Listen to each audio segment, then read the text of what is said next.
რეგიონში დასაქმებულ ქალბატონებს სახელმწიფო სკრინინგ პროგრამით სარგებლობაზე ხელი დროის უქონლობის გამო ნაკლებად მიუწვდებათ, რის გამოც პროგრამის მათზე მორგება და მსხვილ კომპანიებში მობილური ჯგუფების მუშაობის აუცილებლობა შეიქმნა. გინეკოლოგები აცხადებენ, რომ ამ დრომდე მთავარ პრობლემად ინფორმაციის ნაკლებობა რჩება და უფასო სკრინინგ პროგრამას შესაბამისი პოპულარიზაცია სჭირდება. რეპროდუქტოლოგები დამსაქმებელ კომპანიებს თანამშრომლობისაკენ მოუწოდებენ და დროული გამოკვლევების მნიშვნელობაზე საუბრობენ.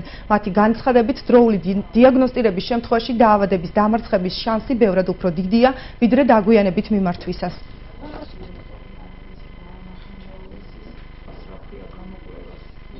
ერთადერთი კვირადღე რჩებათ ქალბატონებს იმისთვის, რომ საკუთარ თავს მიხედონ და კვირადღეს მოგეხსენებათ არც ერთი სამედიცინო დაწესებულება, როგორც ასეთი არ მუშაობს.